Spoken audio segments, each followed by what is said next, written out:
a todos, hola a todas, bienvenidos una vez más a Historiador al Rescate. En el vídeo de hoy, dedicado a mis alumnos y alumnas de segundo de bachillerato para la asignatura Historia de España y a todo aquel que se quiera adentrar a la enorme y maravillosa aventura que es iniciarse en la historia de España, un país con una enorme y larga tradición histórica y cultural. Pues le doy la bienvenida una vez más. Estamos en el tema 11, el régimen de la restauración. Ya en la última parte del siglo XIX y comenzando el maravilloso y terrible a la par siglo XX. Así que sin más, espero que os gusten los vídeos que subo, que os guste el contenido y que os esté ayudando a todas las personas que se deciden a colaborar en el canal, viendo vídeos, dando likes, poniendo comentarios. Así que sin más, comenzamos. Bien, fundamentalmente a lo largo de este tema lo que veremos será lo siguiente, tres epígrafes que nos pueden preguntar respecto a esta unidad, respecto al tema 11. El primero sería el funcionamiento del sistema de la restauración. El segundo epígrafe que nos podrían preguntar en selectividad sería la oposición política al régimen de la Restauración de 1875 a 1902. Y por último, la crisis del 98, la liquidación del imperio colonial. Así que vamos a por ello. La restauración comprende el periodo en el cual, después del fracaso de la Revolución la Gloriosa y todo lo que acarreó, un periodo de tiempo muy convulso, recordad que viene Amadeo Saboya, pero el pobre hombre pues no le dejan hacer nada y no cuaja. Así que se marcha de nuevo, luego vendrá la República trae la primera República Española trae un periodo de inestabilidad tremendo, de agitación sin igual, así que debe también la Primera República al final acabará con un golpe, con un pronunciamiento militar, como no, en el siglo XIX ya sabemos que está muy de moda, ¿no? Es lo que se destila en aquellos tiempos. Y luego veremos que llegarán de nuevo, se restaurarán los Borbones gracias a la participación de Martínez Campos. Y este periodo se le llamará Restauración, que es la vuelta a España de la dinastía de los Borbones. Isabel II en este caso permanecerá al margen y el que volverá será su hijo Alfonso XII. Alfonso XII va a traer en su persona un periodo de estabilidad política que va a durar hasta finales del siglo XIX, lo cual, teniendo en cuenta lo convulso que es este siglo para la historia de nuestro país, es mucho tiempo, son muchos años de relativa calma.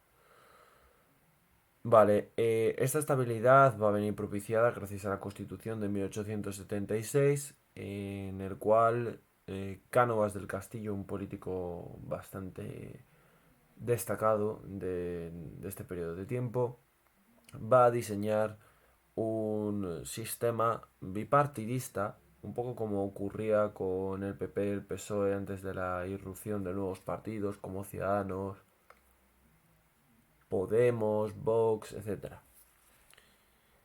Bueno, pues este sistema bipartidista, formado por progresistas y conservadores, lo que van a hacer va a inaugurar el periodo del turnismo. Básicamente se van turnando en el poder. Durante X años gobiernan unos, a las siguientes elecciones van a gobernar otros. Y me diréis, pero ¿cómo es posible que pudiese ocurrir esto? Como que van a gobernar otros, pero si hay elecciones libres, ¿cómo ocurre esto?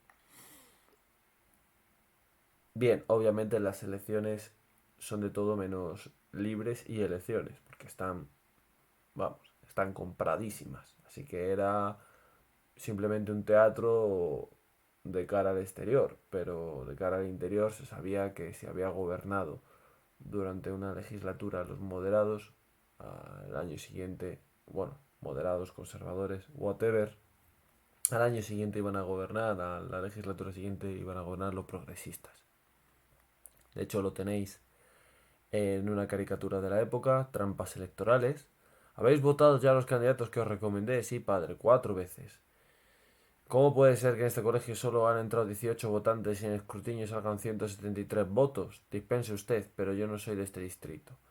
Es decir, la iglesia muchas veces y los caciques y la gente adinerada presionaba al pueblo llano para que votasen a determinadas personas, a determinados partidos, pues vota a los conservadores, vota a los progresistas.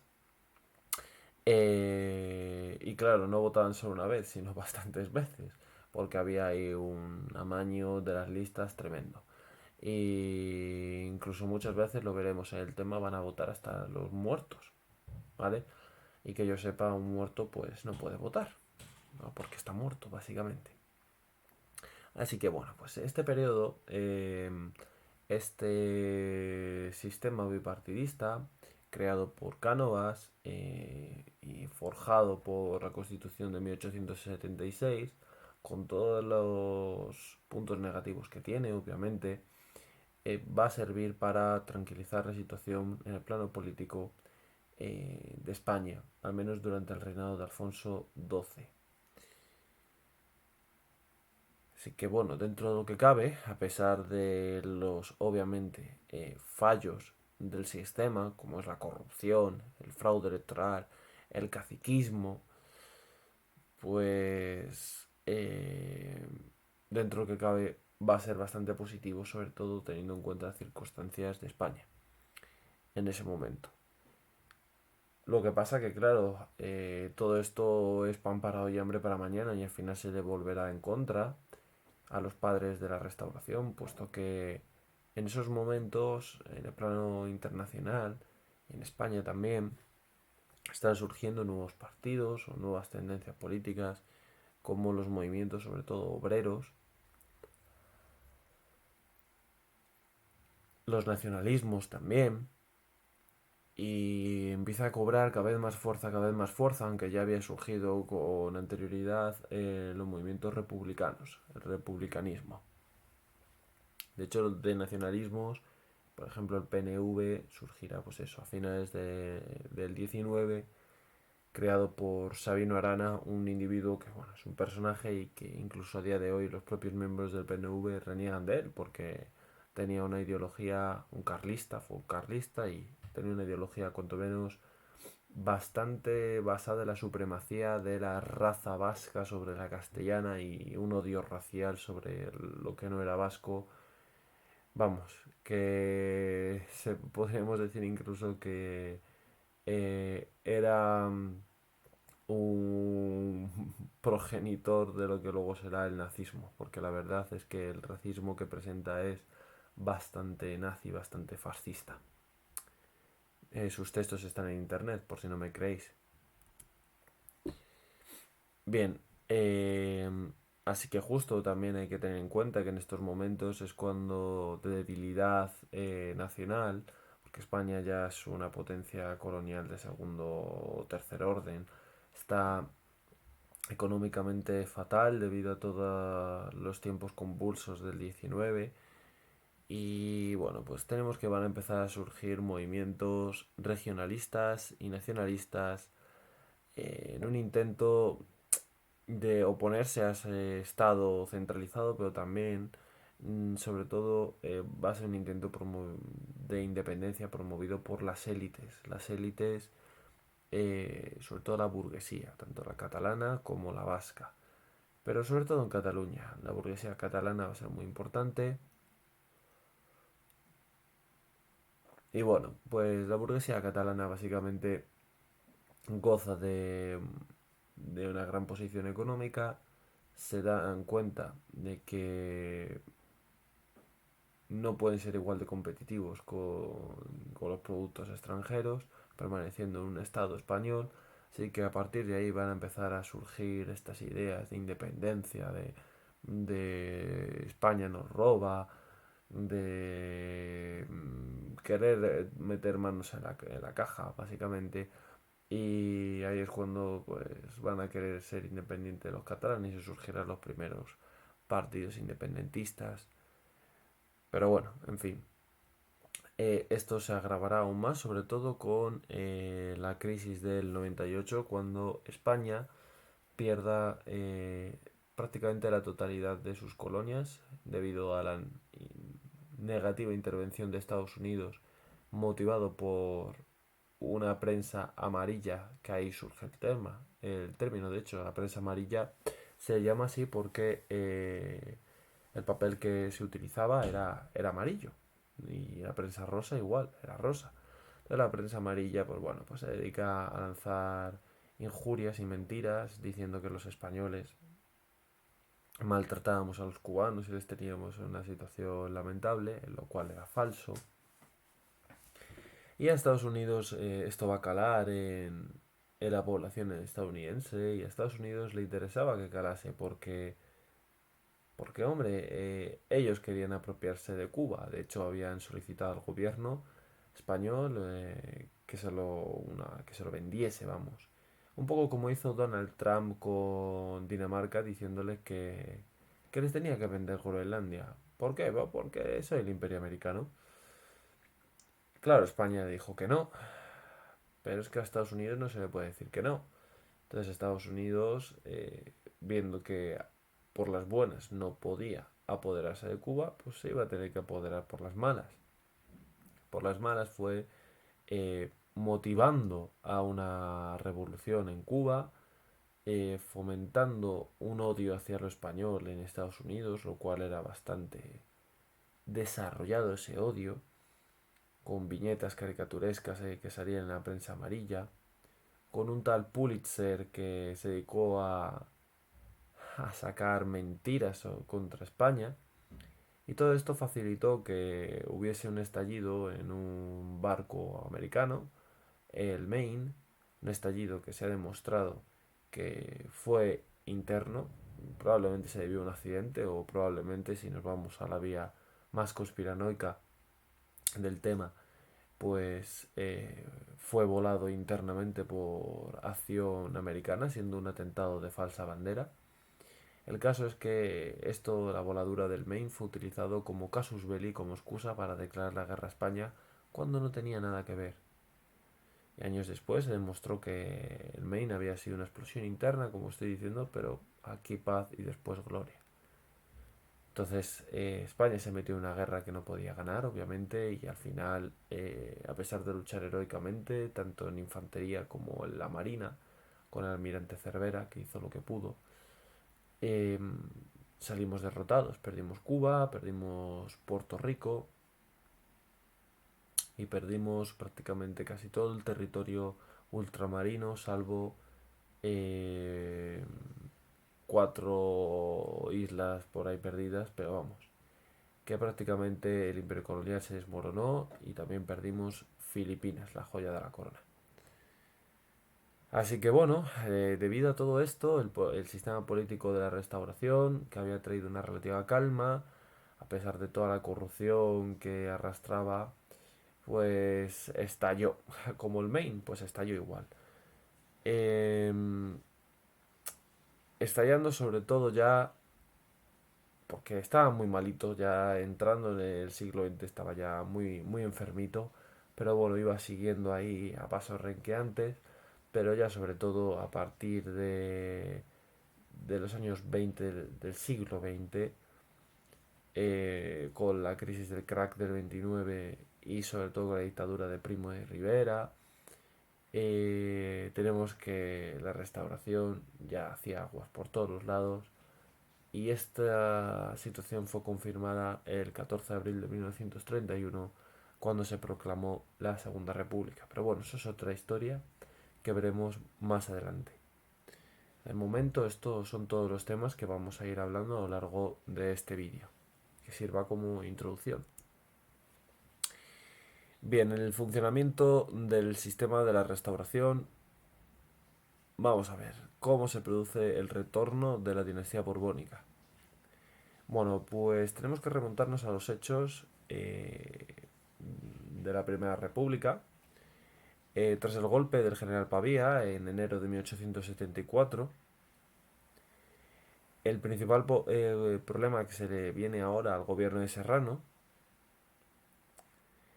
fue que el partido alfonsino, el cual defendía a Alfonso XII, hijo de Isabel II, estaba liderado por Cánovas del Castillo, y estos lo que reclamaban, obviamente, como monárquicos que eran, era la vuelta de los Borbones, la vuelta del hijo de Isabel II, Alfonso XII. Bien, ciertos miembros de la élite, tanto de burguesía como de círculos ligados al comercio con las colonias, querían que volviese los Borbones. ¿Por qué? Pues porque querían que regresase con ellos, o esperaban que sucediese una vuelta hacia la tranquilidad.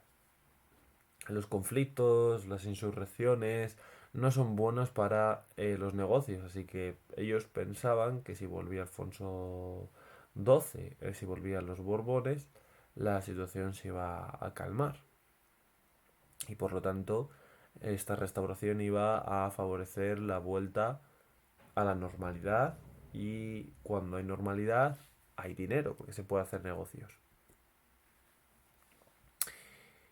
Bien, así que Cánovas del Castillo, a pesar de no querer llevarlo a cabo de esta manera, decide ir a instaurar la restauración de una manera legal. Es decir, llevar al rey Alfonso XII de una forma legal, por la vía legal, por las leyes. Así que el general Martínez Campos, el 29 de diciembre de 1874, proclamará en Sagunto, en el puerto de Sagunto, muy importante, la historia de España, a Alfonso XII como rey, legalmente. Alfonso XII se casará con María Cristina de Habsburgo, la cual se encontraba embarazada cuando muere el rey en 1885. El rey Alfonso XII va a ser una persona que gobierne muy poquito y va a morir muy joven. O sea, va a salir como una exhalación, vamos. De hecho, María Cristina va a tener que actuar como regente entre 1885 y 1902.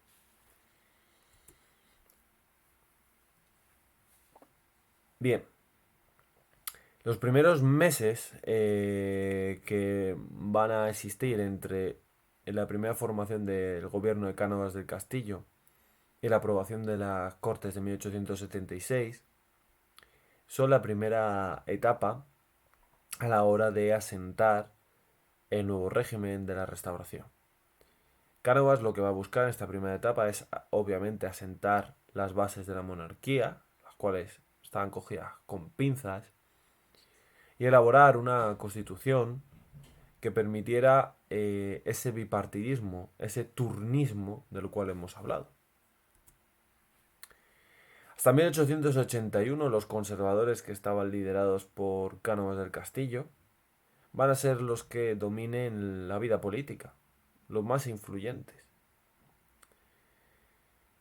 De hecho, Cánovas, su objetivo es consolidar en todo momento el régimen monárquico dentro de este esquema político del turnismo. Va a establecer una política bastante conservadora, reduciendo libertades y estableciendo un control y centralización muy desarrollado durante su gobierno. Con la ley electoral de 1878 vuelve de nuevo el sufragio restringido o censitario, del cual ya hablamos en otros vídeos. Y durante el gobierno de Cánovas del Castillo se pondrá fin a la Tercera Guerra Carlista.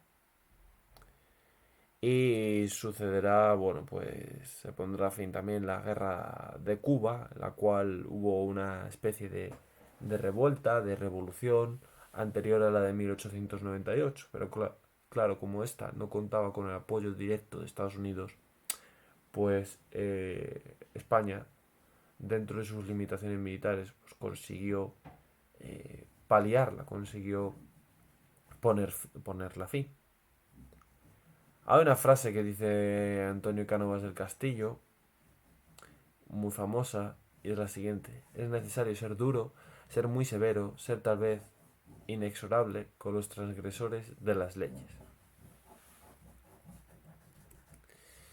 Bien, se refería obviamente a los carlistas. Los carlistas ya les conocéis, si habéis estado viendo los vídeos. Son los partidarios, ¿no?, del absolutismo, son los defensores del antiguo régimen y defensores de aquel Carlos María Isidro que ya estaba criando malvas, defensores de esa línea sucesoria frente a la línea sucesoria marcada por la reina Isabel II.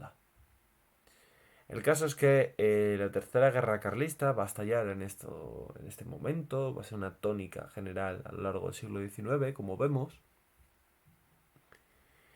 Y bueno, el caso es que finalmente no van a conseguir absolutamente nada. De hecho, a finales de febrero de 1876, Carlos VII va a tener que cruzar la frontera y marcharse de nuevo.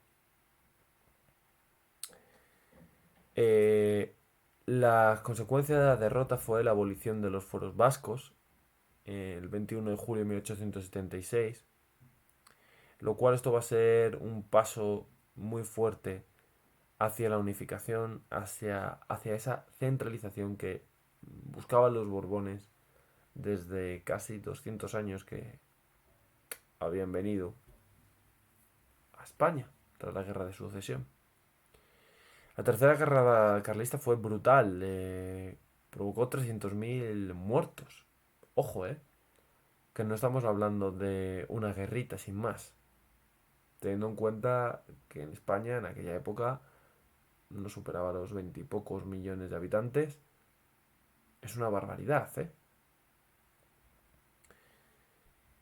Asimismo, supuso el consumo de unos recursos económicos fundamentales que podían haberse destinado a industrializar el país, a desarrollar el país, y de nuevo se va a provocar un retroceso en este sentido. España de nuevo pierde el tren, nunca mejor dicho, por todos estos conflictos internos. Asimismo, la situación derivará, como hemos dicho, en la abolición de los foros vascos. Y, sin embargo, esto va a ser, hay que ponerle muchas comillas, porque tan solo un par de años después se establecerán ciertos conciertos económicos al pueblo vasco. Es decir, es una manera de sí, quito los fueros, pero por otro lado te voy a dar unas ventajas económicas. Lo que viene siendo lo mismo, puro postureo. Bien, en cuanto a la Constitución de 1876, tenemos que se producen las elecciones a Cortes en enero de 1876 y se aprueba una comisión para llevar a cabo esta Constitución. Bueno, los elementos más importantes de esta Constitución habría que destacar que está muy influenciada no por la PEPA de 1812, que ya sabéis que la PEPA siempre ha sido defendida por las fuerzas más progresistas, más revolucionarias del liberalismo, sino se va a basar en la Constitución de 1845, lo cual es mucho más moderada. Y también tiene su puntito de influencia de la Constitución de 1869, sobre todo debido a los derechos individuales que va a haber en la Constitución de 1876. Por lo tanto, es una Constitución bastante completa, que el objetivo que tiene fundamentalmente es eh, encontrar un punto en común entre eh, la tendencia moderada y la tendencia progresista. Bien, en cualquier caso, tenemos que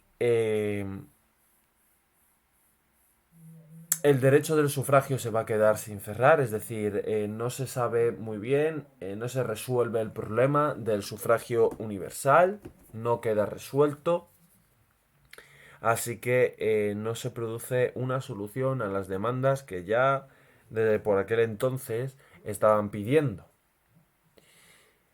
Se establece un estado confesional, eh, es decir, el estado se basa en la religión católica, pero eh, va a permitir el ejercicio de otras religiones. Es decir, no es totalmente excluyente. Esto es un claro avance hacia el progresismo y un claro guiño hacia el progresismo. Aunque la Constitución tiene un fuerte carácter moderado, por lo tanto, va a tener una serie de características, como hemos dicho, como puede ser la aceptación de otros cultos religiosos, como puede ser los derechos individuales que se reconocen en ella, que están influenciados por la de 1869, la Constitución. Así que es lo suficientemente progresista o con unas características lo suficientemente progresistas como para atraer a los progresistas y garantizarse así que los progresistas no van a llevar a cabo ningún alzamiento, ningún pronunciamiento, ningún ataque al sistema de la restauración diseñado por Cánovas del Castillo. Bien, algo que quiero recalcar y algo que tiene que quedar bien claro es que durante el periodo de la restauración no va a haber una democracia como tal. La democracia se basa en la expresión del pueblo popular y estamos viendo que el sufragio todavía no está permitido. Eso es una característica propiamente dicha moderada, es decir, que no es un sufragio universal como tal, está ahí, es un sufragio censitario, sí se puede votar, pero con unas ciertas condiciones, en fin. El caso es que otro elemento de no democracia va a ser el bipartidismo, representado por dos grandes partidos, como es el conservador y el liberal, o moderado o progresista, más bien, mejor dicho, progresista, sí. El conservador y el progresismo. Partido progresista, liberal progresista. Vale, ¿tienen características en común? Sí, por supuesto. Defienden la monarquía, ambos. Defienden la Constitución de 1876. Defienden la propiedad privada. Y también defienden una visión del Estado liberal que sea unitario y que sea centralista. ¿Vale? Por lo tanto, este partido conservador y este partido liberal progresista eh, van a tener puntos en común. Los representantes más importantes de estos dos partidos van a ser, por un lado, Cánovas del Castillo, ya sabéis, el conservador, y por otro lado, Sagasta, el liberal progresista o el liberal, como lo queráis llamar. Son partidos que obviamente no son partidos populares, donde todo el pueblo le respalda, sino son partidos que sirven a intereses de las élites. Son partidos minoritarios, pertenecientes a gente muy rica o burguesía o unas clases medias acomodadas ricas. Entre los conservadores van a estar defendidos sobre todo por terratenientes y por miembros de la iglesia y de profesiones liberales, es decir, médicos, abogados, gente, vamos, con unas clases bien sustentadas en el sistema social y con recursos. El Partido Conservador, por no meter liberal conservador, pero ya sabéis que todos eran liberales, ¿no? Pues tenemos que se va a organizar alrededor de el líder Cánovas del Castillo, el cual va a establecer a los servicios, a los sectores más conservadores de la política española, A excepción, ojito, de los carlistas y de los integristas, más radicales. Luego tendremos al Partido Liberal, ¿vale? Que es un partido de corte progresista, ¿vale? Se le conoce como Partido Liberal Fusionista.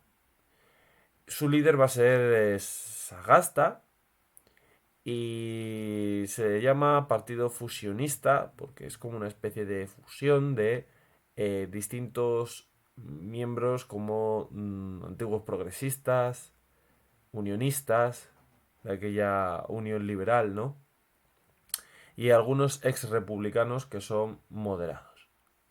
Para que os hagáis una idea, y yo para que lo entendieseis, al partido de Sagasta le, le doy la característica de progresista, ¿vale? Es decir, más de izquierdas, para que me entendáis. Y al Partido Liberal Conservador de Cánovas del Castillo sería un partido más de derechas. Entonces, tenemos dos partidos, el Liberal Conservador y el Partido Liberal Fusionista, que van a irse alternando a lo largo de esta época. Importantísimo, importantísimo. Para que me entendáis, pero esto no lo pongáis en las pruebas de selectividad. Pero bueno, para que me entendáis, uno sería lo que viene siendo el Partido Popular y otro sería el Partido Socialista. ¿En qué época? Pues en la época de los 90, principios de los 2000, cuando existía ese bipartidismo en España. Y ese bipartidismo, si os fijáis, trajo un periodo de paz, al menos política y social en nuestra nación. No voy a decir que fuese bueno, porque ocultó mucha corrupción y de hecho llevó al estallido de una de las peores crisis económicas que ha sufrido nuestro país, como la del 2008, por una burbuja motivada y creada por el PP y luego una mala gestión llevada a cabo por el PSOE. Pero para que lo entendáis, esa sería la situación, ¿vale? De 100 años después de estos acontecimientos del siglo XIX que estamos hablando, pues en España sigue habiendo un bipartidismo encarnado por el PP y por el PSOE. Entonces, el Partido Liberal Conservador de Cánovas del Castillo y el Partido Liberal Fusionista de Sagasta son las dos grandes fuerzas políticas de la Restauración. Y entre ellas se van a ir turnando para qué? Para catar el poder, básicamente. De esta manera se consigue el qué? Pues una estabilidad institucional y sobre todo un resguardo de la situación, traer paz a la sociedad, a la economía. Ya os he dicho, si hay periodos turbulentos, eso afecta a la economía y no se hace business, no se hace negocios.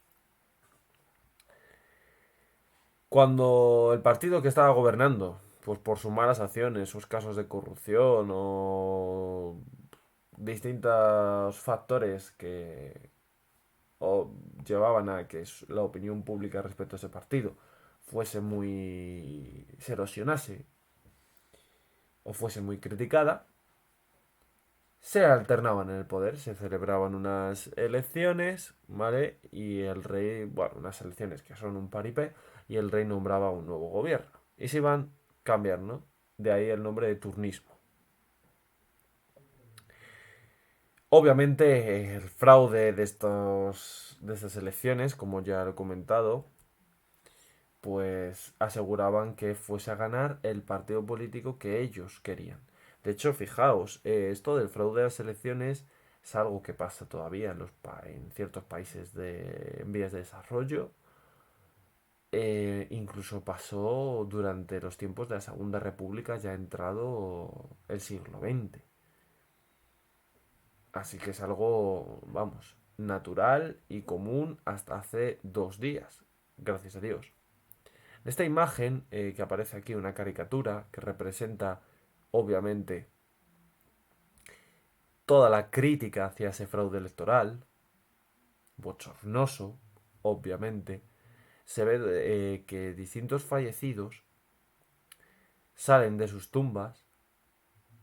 ¿Por qué? Pues porque son llamados para votar. Es una caricatura un tanto grotesca, pero que representa muy bien el fraude electoral que había. como a veces no daban los votos en distintas zonas al partido que debería gobernar para llevar a cabo ese turnismo, pues metían en las listas a muertos. Y votaban las personas vivas y las personas muertas también a ese individuo, a ese político de turno que querían que gobernase. Así que se compraba votos, se falsificaban actas y se tomaban distintas medidas de presión, que hoy definiríamos como camorrísticas. Oye, mira, vota fulanito porque si no te vas a quedar sin trabajo. Ese caciquismo se llevaba a cabo. ¿Para qué? Para conseguir los objetivos políticos.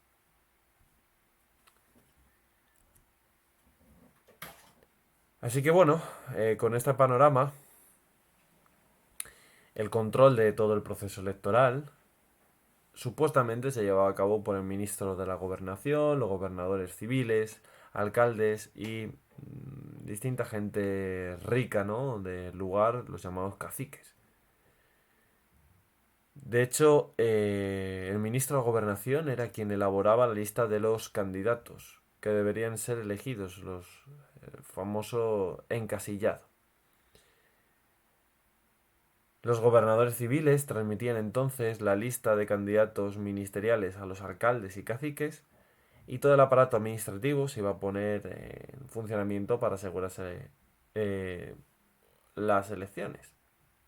Es decir, que una vez el alcalde y los ricachones del lugar tienen el listado de las personas que tienen que ser elegidas, van a empezar a hacer una presión para, pues mira, de esta lista no hay que votar a estos y hay que votar a esto, a este, a este.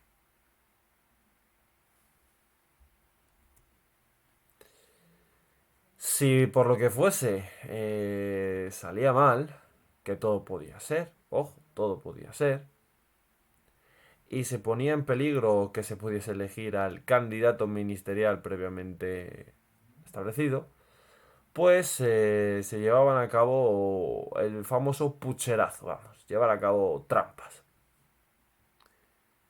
Para ello es fundamental la figura del cacique.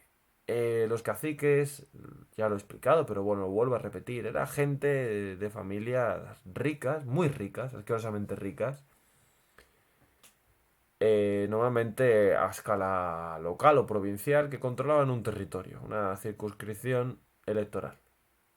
Si os fijáis, esto de España es como el lejano oeste, es una mezcla del Far West y de Sicilia, de la Cosa Nostra. Entonces,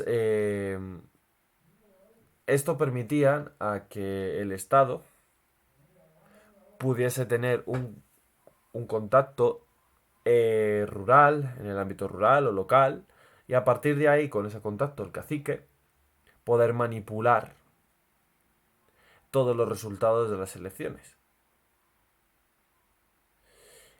Claro, este cacique que obtenía, pues es una red clientelar. Vale, yo te voy a hacer este favor, pero a cambio tú me vas a dar otro favor. ¿Cómo qué? Tierras,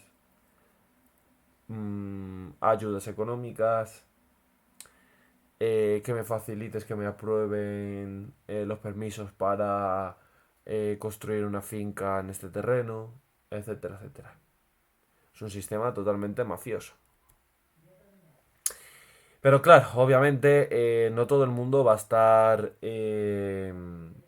no todo el mundo va a estar de acuerdo con esto, obviamente. Es más, va a surgir una profunda oposición política a este sistema de la transición. ¿Vale? Entonces, ¿cuáles van a ser los principales opositores del sistema de restauración? Pues van a ser el movimiento obrero, los nacionalistas, los regionalistas y sobre todo los antidinásticos, es decir, antimonárquicos. También tenemos a los carlistas, por supuesto, ¿eh? no penséis que los carlistas van a desaparecer, perdonad, no sé ni hablar. De hecho, van a construir su partido tradicionalista. Los nacionalistas también tenemos a los catalanes y a los vascos. Los catalanes va a estar un partido muy importante, que es la Lliga Regionalista o Regionalista, que son conservadores, y el Centre Nacionalista Republicano o Republicà, que son más de izquierdas. Y los vascos tenemos a el Partido Nacionalista Vasco. Por parte del republicanismo estarán la Unión Republicana, el Partido Radical y el Partido Reformista. Y por parte del movimiento obrero tenemos a los socialistas, con el PSOE de Pablo Iglesias, y a los anarquistas, con fundamentalmente la CNT, la Confederación Nacional del Trabajo. Vamos a ir viendo uno a uno todos estos partidos que se oponen a la restauración y a todo lo que ello significa y que quieren imponer su agenda política.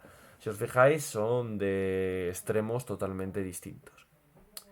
A pesar de ser derrotado el carlismo en 1876, el carlismo es totalmente opuesto al régimen liberal. Y de hecho estaba a favor de los valores religiosos del antiguo régimen, de la monarquía absolutista y tradicional y de la defensa de los fueros. Ya sabéis que el lema de los carlistas es Dios, patria y fueros. Sin embargo, dentro del carlismo es un movimiento roto y hay diversidad. Así, dentro del Partido Carlista Tradicionalista, en 1888 va a haber una escisión y se formó el Partido Integrista. Puesto que para los miembros carlistas, pues pensaban que no eran demasiado católicos. O sea, son aún más extremistas que los propios carlistas. En este momento también, la restauración, van a surgir partidos nacionalistas. Sobre todo catalanes y vascos, un poco por lo que comenté al inicio del vídeo. El liberalismo español se va a basar en una idea muy centralista del Estado. Es normal, puesto que esto ya existía desde el siglo XV y XVI con el Imperio Español debido a la dinastía Austria, de los Austrias, los cuales establecen una visión del Imperio Español federal, la cual es normal debido a toda la enorme cantidad de territorios que tenían. Cuando llegan los Borbones allá por el siglo XVIII, sabéis, porque lo hemos estado comentando en otros vídeos, que quieren instaurar un sistema centralizado, centralista de la nación española. Y los herederos de esta misión de los Borbones van a ser los liberales, los cuales beben de las ideas ilustradas, ¿no?, del siglo de las luces, del siglo XVIII. Claro, esto va a provocar, junto con toda la problemática económica que ya hemos comentado y la pérdida de las colonias, una reacción de las regiones que, si os fijáis, fundamentalmente han estado apoyando primero a los Austrias, Cataluña fue el caso, y segundo, han estado apoyando a una idea de la monarquía absolutista, porque la monarquía absolutista no es centralista, justo es al contrario, intenta crear una especie de federalismo, ¿no? Que van a ser los carlistas. Los carlistas defienden esta idea absolutista, defienden esta monarquía tradicional, defienden sus fueros regionalistas. Así que es normal que con estas bases surjan partidos que defiendan la independencia, o más bien el nacionalismo de estas regiones, como son Cataluña y como son el País Vasco. Así que surgirá también un movimiento cultural acompañando a estos partidos, de recuperación de sus valores culturales e idiomáticos,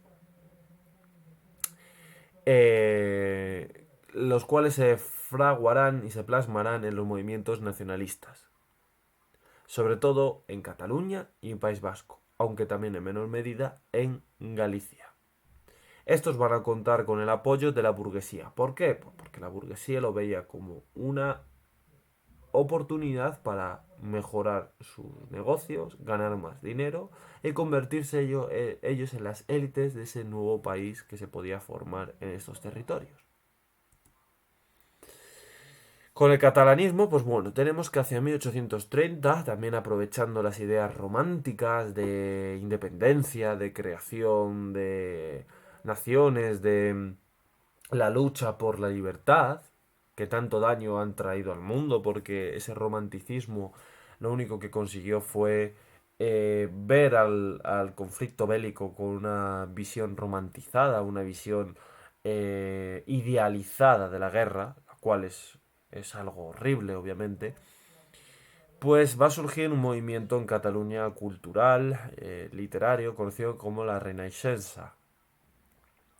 Básicamente se trata de recuperar la función del catalán, de su lengua, de las señas de identidad catalanas, pero de momento no tiene unos apoyos eh, políticos, no tiene un proyecto político, no tiene una agenda política, simplemente es un movimiento cultural. Los más destacados dentro de este movimiento sería Valentí Almiral, que en 1882 creará el Centre Català, eh, cuál es una organización política que defiende la autonomía y denuncia el caciquismo de España y la restauración. Y luego también tenemos a Enric Prat de la Riba, que ya si os fijáis han dado un salto y sí que buscan movimientos políticos, el cual va a crear la Unión Catalanista en 1891 con una idea conservadora, católica, pero que busca obviamente busca eh, una idea nacionalista de Cataluña, aunque no quería separarse de España. Así que todavía vemos que hay una enorme diferencia entre movimientos que sí son autónomos, que quieren crear una independencia, otros movimientos que son nacionalistas pero no independentistas. Bien, las bases de Manresa, que será un programa en el cual se va a reclamar un autogobierno y una división de competencias entre el Estado español y la autonomía catalana, que eso sería un poco lo que planteaba Enric Prat de la Riba, sería un poco lo que ocurra hoy en día, como sabéis, por las comunidades autónomas. En 1901, sin embargo, nacerá la Lliga Regionalista de Cambó, y Prat de la Riba será su ideólogo. Es un partido obviamente conservador, católico, burgués, con el apoyo de la burguesía catalana, el cual está a favor de la autonomía para Cataluña. Así que se va a abrir un periodo de tiempo muy convulso en España y en Cataluña también, en el cual este turnismo de la restauración se empieza a resquebrajar para sustituirse por republicanos, regionalistas, nacionalistas, por otros partidos. En cuanto al nacionalismo vasco, se va a ver fomentado, ¿por qué? Pues fundamentalmente por varios elementos, por los carlistas, aunque eran nacionalistas españoles, eh, sí que ese movimiento de guerra contra los liberales va a provocar que algunos individuos puedan al final defender una separación de la región del resto de la nación, que es un poco lo que pasó con Sabino Arana, el cual era carlista, por cierto.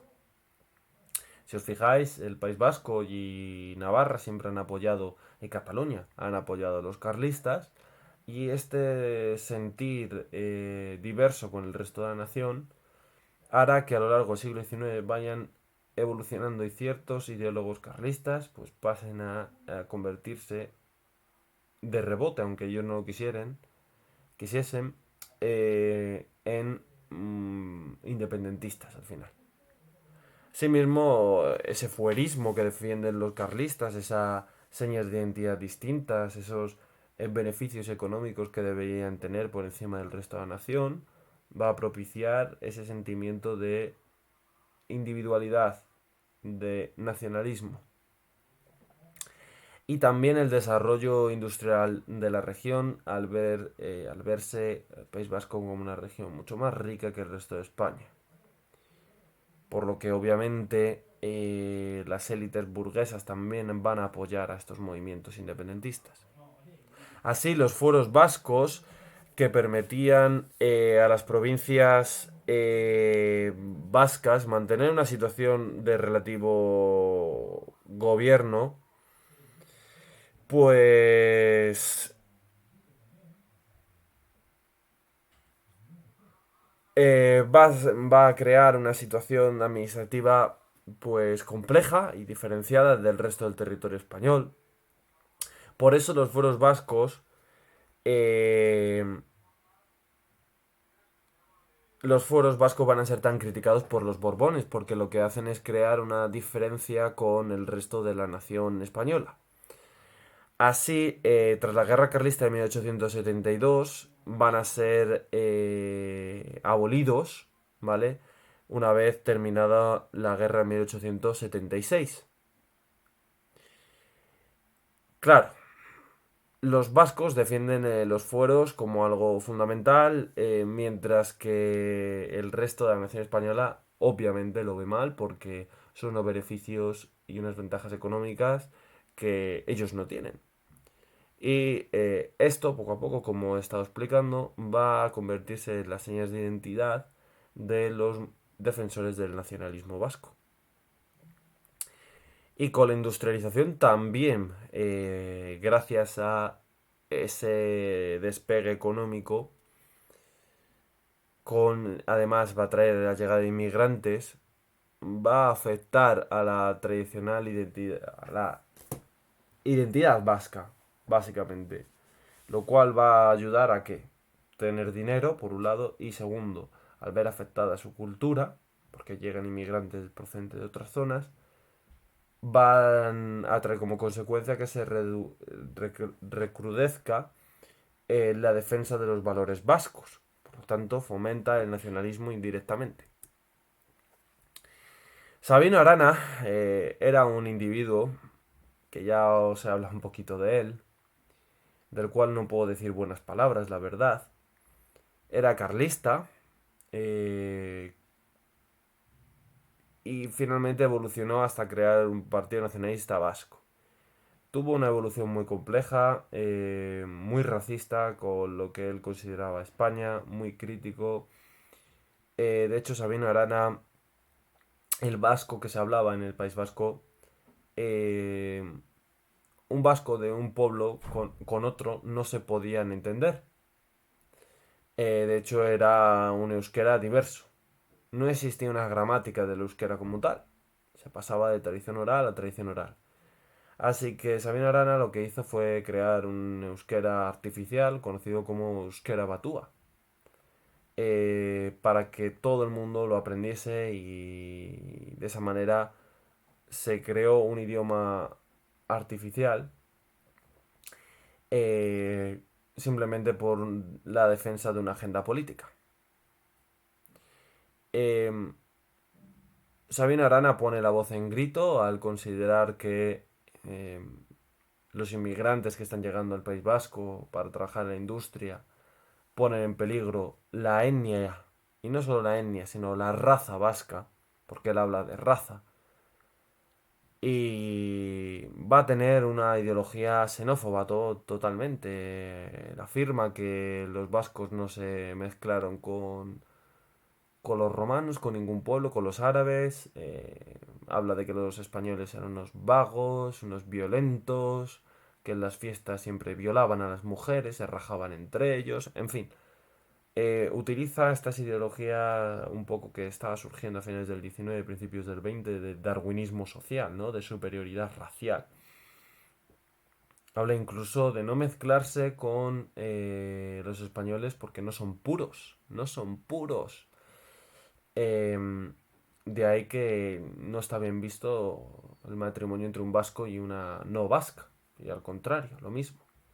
Es por ello que, por eso he dicho que Sabino Arana va a ser más partidario del Partido Nacional Socialista, Partido Nazi, de lo que pensamos, puesto que estos postulados luego un señor con bigotito llamado Hitler los defendería, diciendo que los judíos no eran puros, que los alemanes eran los más puros, y los llevaría a cabo en sus máximas consecuencias, que sería exterminar al pueblo judío, aunque no pudo completarlo, gracias a Dios.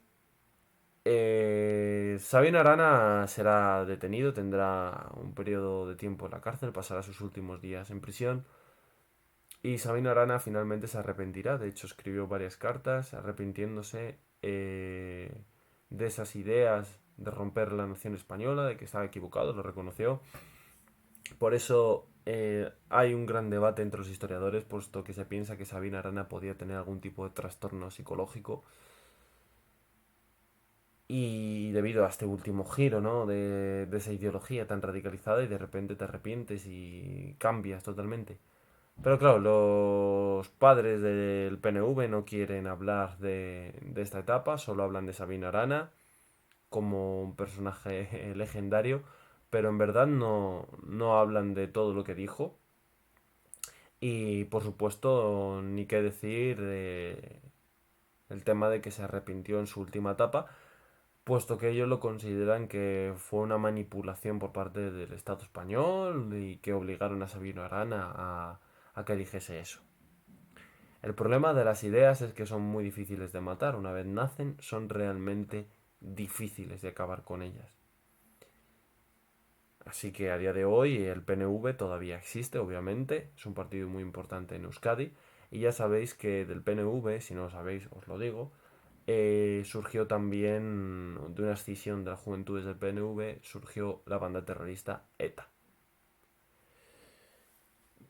Como veis, se está conformando a finales del 19 la enormidad de problemas que asaltarán a España, como son los nacionalismos y en este caso, en el siglo XX, el terrorismo etarra. En cuanto al regionalismo gallego, bueno, en el siglo XIX no va a tener un peso político como tal. En verdad, movimientos de independencia gallegos son minoritarios. Existe un partido como el BNG, pero ya es del siglo XX. Y es cierto que, bueno, pues va a ser más bien un regionalismo cultural, una defensa del gallego. Es el resurgimiento, ¿no? El resurgimiento. Pero siempre en la línea del siglo XIX, esa línea romántica. Personajes famosos de estos movimientos, pues la literata Rosalía de Castro. Vale, en cuanto a los partidos republicanos, bueno, esto sí que va a ser muy importante, porque nos lo vamos a encontrar en el siglo XX a tope. En un principio van a estar circunscritos en las clases medias urbanas, sobre todo en las zonas de las ciudades. Lo que defienden es la vuelta hacia una democracia del régimen de la Restauración, acabar obviamente con la monarquía, por eso son partidos republicanos. Pero el problema es que durante los inicios, los primeros años iniciales del siglo XX, pues van a estar muy desorganizados. Por ejemplo, tenemos al Partido Radical Republicano de Alejandro Lerroux o a Melquiades Álvarez, ¿vale? Que es un individuo muy importante también. Y a Alejandro Lerroux le veremos en la Segunda República y le veremos que es un individuo anticlerical pero profundo. De él llegó a decir en el el Congreso de los Diputados, llegó a decir que levantemos la falda a las monjas y hagamos las mujeres. En fin, para que veáis lo excesivo de la época y que no solo ocurre en este siglo. También a finales del 19 surgirá el movimiento obrero, debido a la industrialización van a surgir en torno a las ciudades distintos barrios donde vive la gente en unas condiciones prácticamente infrahumanas y estos movimientos obreros van a cobrar en radicalidad debido a la injusticia social que había en la época, obviamente. Nacerá la sección española de la AIT durante el sexenio, ¿vale? Durante el sexenio que ya hemos visto, gracias sobre todo al anarquista Fanelli y al marxista Lafargue. Por lo tanto, tenemos que el movimiento obrero va a estar presente desde 1870 en adelante. Tenemos que a lo largo de Europa surgirán las ideas de Marx, de Bakunin, pero estas ideas van a ser opuestas y debido a ello, en el Congreso de La Haya en 1872, las fuerzas obreras se van a separar. O sea, vemos que esa separación entre liberales, moderados, conservadores, progresistas y demás, que hemos estado viendo, pues también va a afectar a las fuerzas obreras y se van a dividir entre marxistas y anarquistas. Los anarquistas en España van a tener una presencia muy importante, la verdad. De hecho, va a ser el grupo mayoritario en España. Su principal sindicato va a estar reflejado en la Federación de Trabajadores, la Confederación, perdonad, Nacional del Trabajo, que es el CNT. Nació en 1910. En 1881, Sagasta, claro, al verse que estos movimientos socialistas, obreros y anarquistas están surgiendo, va a aprobar una ley de asociaciones, la cual, bueno, pues va a intentar perseguir a estos grupos, ¿no? En 1881 nace la Federación de Trabajadores de la Región Española y en 1901 surgirá un periódico conocido como Solidaridad Obrera, muy importante. En 1910, como dije, nacerá la CNT, la cual va a estar muy presente en la Guerra Civil Española, como veremos, y se va a convertir en el mayor sindicato, sobre todo en Andalucía y en los obreros de Cataluña. Un sindicato obviamente anarquista. Defiende una visión anticlerical, revolucionaria, libertaria, ¿vale? Colectivista y defiende la abolición del Estado. Por ello son anarquistas. Los socialistas son algo más moderados, aunque veremos que en el periodo de la guerra civil se van a escorar cada vez más a izquierda, a un tinte revolucionario. En un principio son minoritarios en España, a diferencia de los anarquistas, aunque luego veremos que van a ir cobrando cada vez más y más importancia. El PSOE nació de forma clandestina, obviamente, en 1879, fundado por Pablo Iglesias. Sus siglas son Partido Socialista Obrero Español. En 1888 el PSOE formará su primer congreso y fundará la UGT, que va a ser su sindicato. Son opuestos a los anarquistas. Los socialistas son anticlericales, pero son antiburgueses también y son colectivistas. Sin embargo, van a ser más moderados en sus proclamas. Por último, Pablo Iglesias va a ser nombrado diputado en 1910. Bueno, por último, para acabar un poco con el tema, vamos a hablar de la crisis de 1898, la cual favorecerá sin lugar a dudas a el surgimiento también de estos movimientos tanto nacionalistas, regionalistas como obreros y anarquistas. Bien, y podemos ver en la imagen asimismo típica imagen de manipulación de la prensa amarilla estadounidense, denunciando la anarquía que había en Cuba debido al desgobierno español y que nuestro deber es salvar a aquellos de España de un destino peor. Bueno, en fin, salvar no solo salvarles de España, sino también de un destino peor. En fin, vamos, que la propaganda, como ya hemos dicho, va a estar a tope en estos momentos. Vamos a perder Cuba y Filipinas, pero vamos a ver los antecedentes. La paz del Zanjón de 1878 y el inicio de la última guerra cubana. Entre estos dos sucesos, los gobiernos españoles van a tener 17 años para introducir reformas que en Cuba estaban pidiendo. O sea, Cuba pedía que se hiciesen reformas. ¿Para qué? Para poder tener mayor autonomía. Sin embargo, estas reformas van a llegar mal y tarde, lo que provocará que surja un movimiento independentista muy fuerte, con cierto carácter antiespañol, evidentemente. De hecho, ese es el problema. Si España hubiese dado mayor libertades a Cuba, probablemente Cuba, ese sentimiento español, hubiese permanecido y no se hubiesen querido haber ido con ninguna otra nación.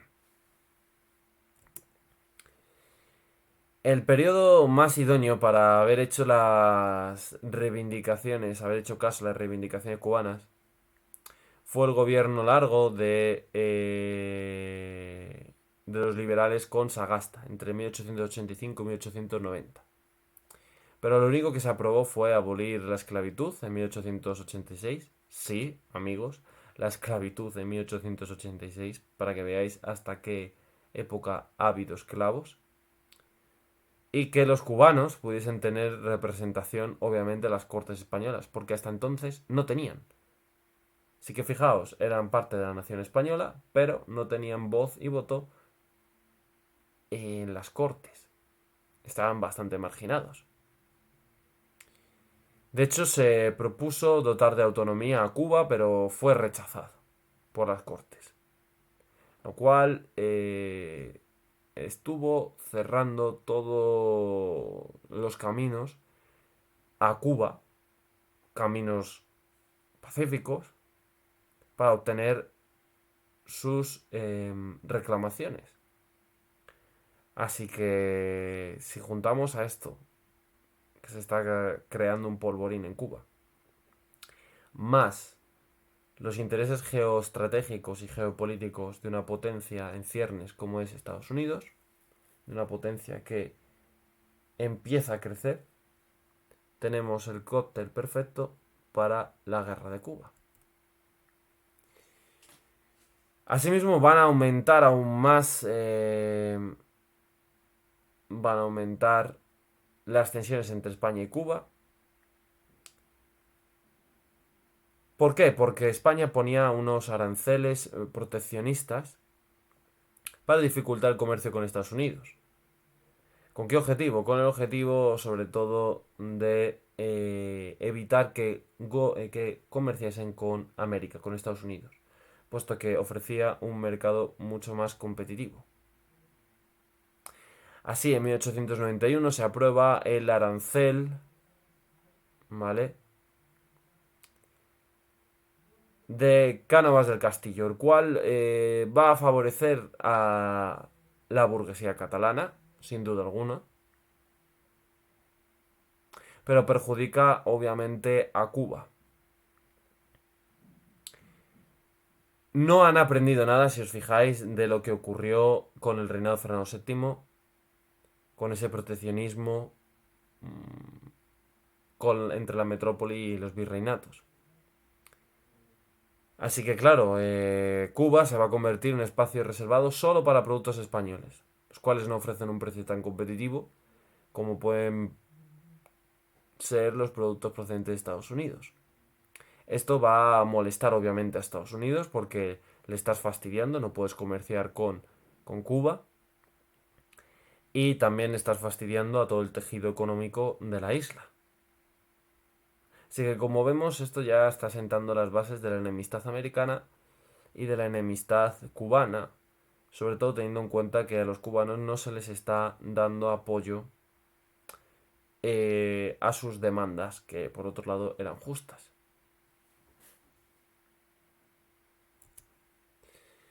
Bien, En 1892, un tal José Martí funda el Partido Revolucionario Cubano, el cual está a favor de la independencia y cuenta con el apoyo de los Estados Unidos.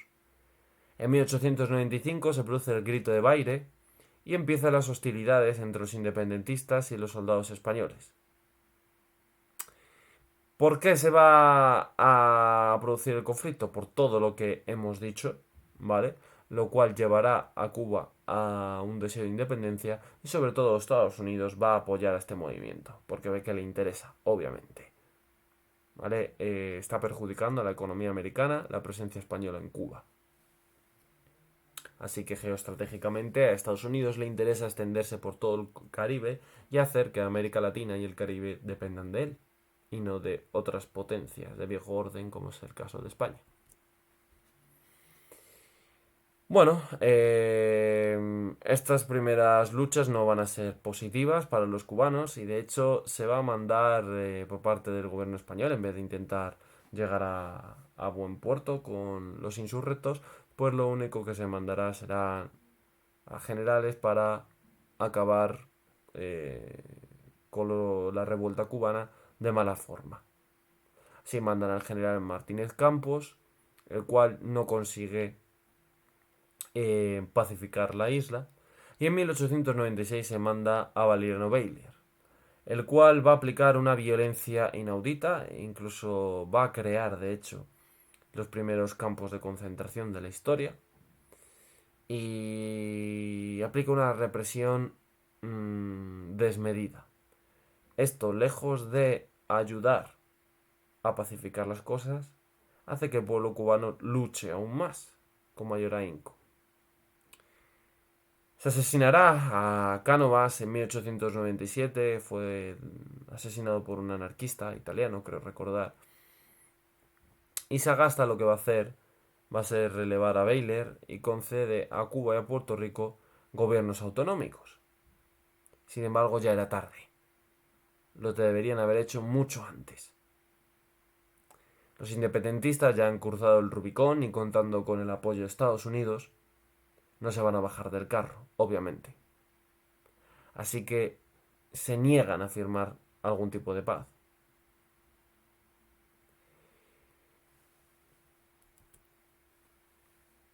Asimismo, justo en este momento, por si esto fuese poco, en Filipinas estalla una insurrección entre 1896 y 1897. La presencia española era muy débil en este archipiélago, el archipiélago filipino. Y bueno, el levantamiento filipino va a ser también muy reprimido duramente. Y el principal movimiento del independentismo filipino, el dirigente José Rizal, acabará siendo ejecutado. Los filipinos llegarán a firmar el fin de la insurrección, pero esto solo había significado el primer capítulo, porque volverán de nuevo a alzarse en armas.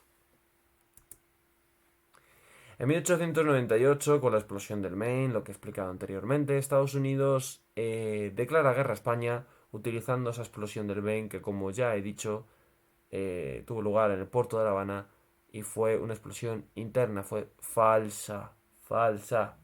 O bien se debió a un accidente o bien a un atentado de falsa bandera que hubiese sido provocado por los propios estadounidenses. ¿Para qué? Para poder vender a su nación, la cual ya había sido previamente convencida por los medios de comunicación de la época, por la prensa, para apoyar una guerra. ¿Todo esto suena? A mí sí me suena. Guerra de Afganistán, guerra de Irak. Siglo XXI. Bien, el 20 de abril, con esto no quiero decir que el 11S fuese un atentado de falsa bandera, cuidado, ojito, no saquéis conclusiones precipitadas.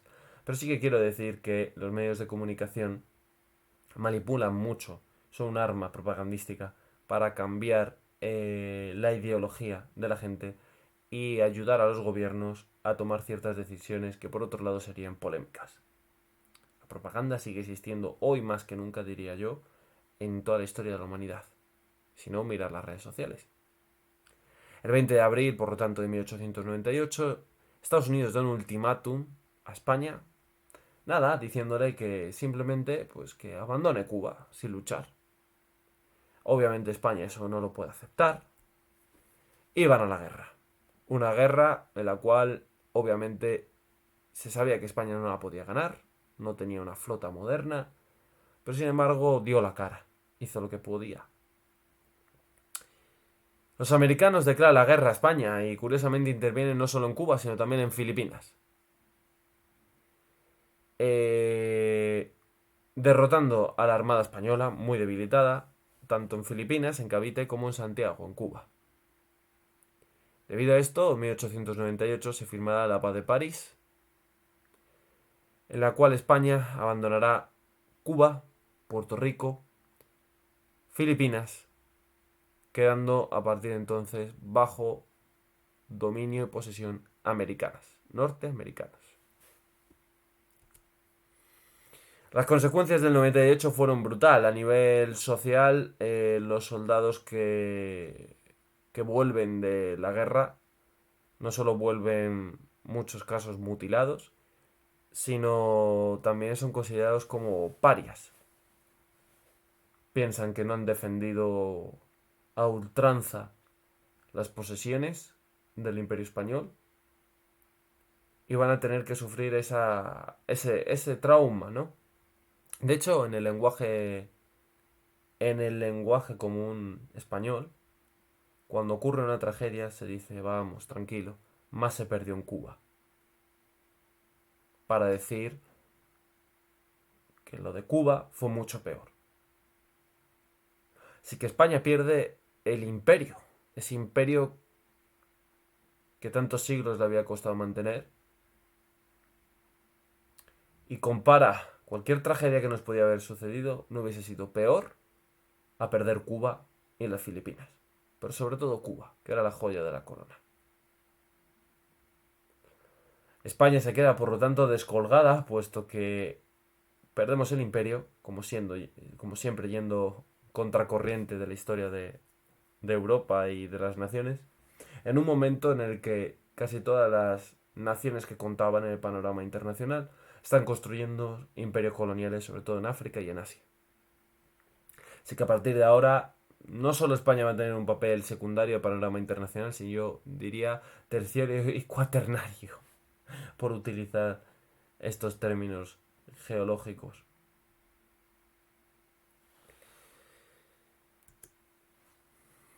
En cuanto a las repercusiones económicas, pues obviamente el sistema de restauración supuestamente sobrevivirá al desastre, pero va a quedar tocado una generación entera y las venideras por lo que ocurrió en Cuba. Va a ser un importante vaivén. Sobre todo, se abre una crisis moral e ideológica. España ya no es un imperio y va a suponer un impacto psicológico fundamental entre la población. Así que dentro de lo que cabe, en el panorama político y económico se va a sobrevivir. Es un golpe duro, pero no letal. Pero lo que sí que va a suponer una ruptura importante va a ser en el panorama psicológico como nación y la crisis moral que se abrirá en España. Debido a esto veremos que en el siglo XX, las primeras décadas del siglo XX, se va a buscar intervenir en el norte de África, en concreto en el protectorado español, en Marruecos, con ese objetivo de recuperar el imperio, ¿no? La grandeza de un imperio en el cual nunca se ponía el sol y que ahora ha quedado reducido a una mera península ibérica. Espacio pequeño para albergar a tanto español, sin duda alguna.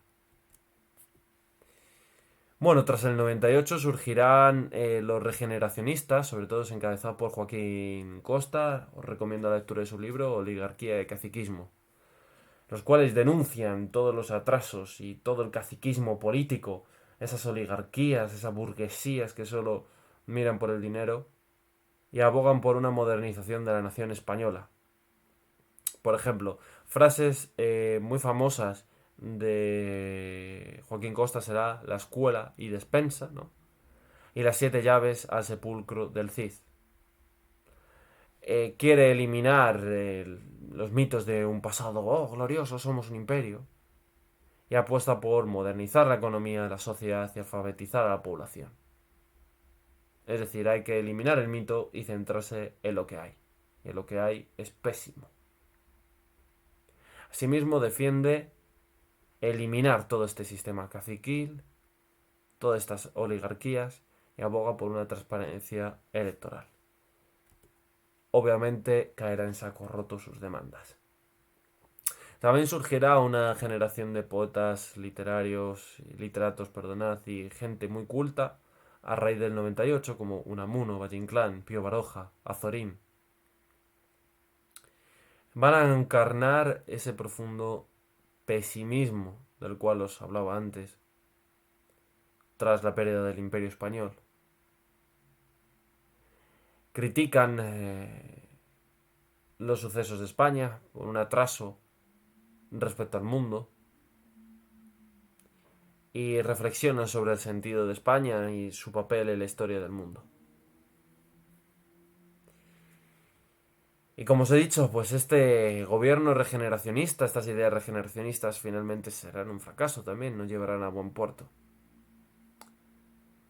Se formará un nuevo gobierno del conservador Francisco Silvela a partir de marzo de 1899.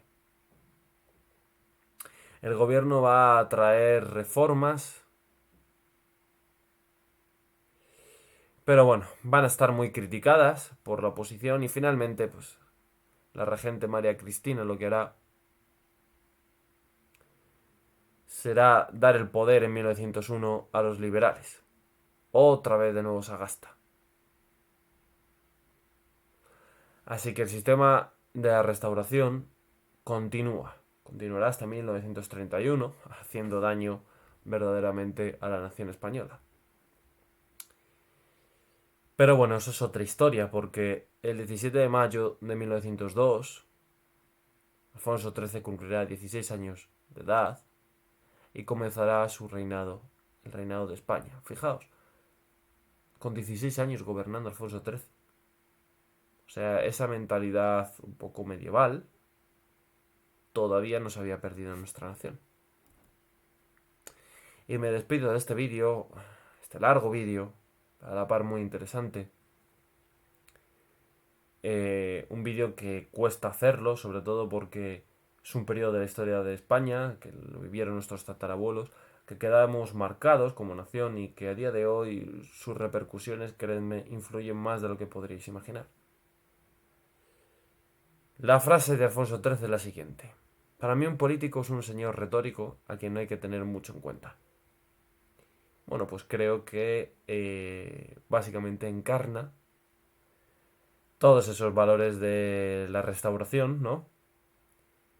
Los cuales querían un periodo de paz, y es entendible, sobre todo teniendo en cuenta lo desastroso que fue el siglo XIX para España, pero también representa un descrédito de la clase política, puesto que solo miraban por el poder personalista o partidista y la enorme corrupción imperante que hubo, que motivaría surgimiento de radicalismos, tanto en movimientos obreros por las malas condiciones de vida que estaban, y sobre todo radicalismos también con ideologías nacionalistas, regionalistas o incipientemente independentistas, y la pérdida de un imperio que, si hubiésemos gestionado la situación de otra manera, se hubiese podido conservar al menos unos años más. Así que nada, dicho esto, espero que os haya gustado, que hayáis disfrutado y hayáis aprendido mucho con este vídeo. Y hasta la próxima. Como siempre os digo, sed buenos y sed felices. Chao.